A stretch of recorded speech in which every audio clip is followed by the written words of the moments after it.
va poursuivre avec Rémi Cointreau. Alors Rémi Cointreau qui fait preuve d'une résilience assez prononcée, même très prononcée. Est-ce que le titre pourrait recouvrer ses niveaux de début 2022 selon vous? Alors effectivement, Rémi Cointreau, on l'a vu hier, c'était la deuxième plus forte hausse du SBF 120.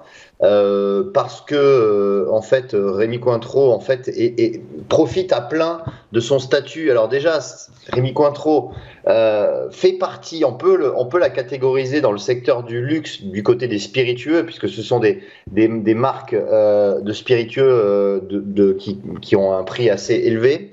Ce qui est intéressant aussi de voir, c'est que donc le domaine des food and beverage, hein, c'est le secteur dans lequel Rémi Cointreau appartient, est un secteur défensif qui aussi profite, on va dire, et surperforme les marchés. Et on voit que Rémi Cointreau, lorsqu'on regarde aussi, on se penche un peu sur ses résultats du premier semestre, on voit qu'on a une hausse du chiffre d'affaires de 40%, donc c'est quand même considérable. Malgré le fait qu'il y ait des confinements, il y a eu des confinements en Chine, et notamment des fermetures à Shanghai.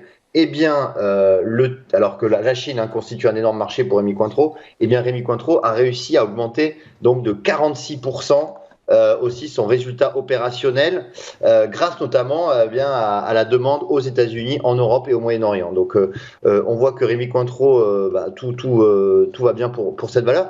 Et deuxième phénomène pour Rémi Cointreau, c'est que ça profite à plein de la baisse de l'euro-dollar, puisque en fait 60% de son chiffre d'affaires est réalisé en dollars. Donc, selon le groupe, là je mets les guillemets, les devises bonifieraient son chiffre d'affaires de 90 à 100 millions d'euros pour cette année et son bénéfice opérationnel de 50 à 60 millions d'euros. Ouais. Donc on voit que la conjoncture actuelle, les conditions actuelles profitent à Rémi Cointreau. Oui, c'est très clair, d'autant plus que le résultat opérationnel dont vous parlez est un des agrégats financiers qui est utilisé pour le calcul des DCF, les calculs de valorisation des titres boursiers.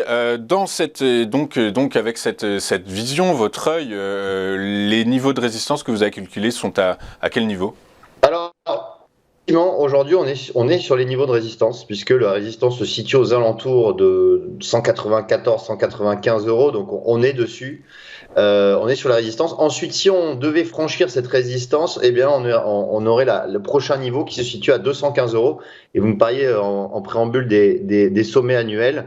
Eh bien, je pense que effectivement, ces sommets sont atteignables avant la fin de l'année. Ok, d'accord. Donc un retour vers les sommets est envisageable sur Rémi Cointreau. Très clair. Merci beaucoup, Antoine. Du coup, malgré tout, est-ce que vous pouvez nous parler d'un niveau de support, quand même ? Oui, tout à fait. Les niveaux de support se situent à 180 euros.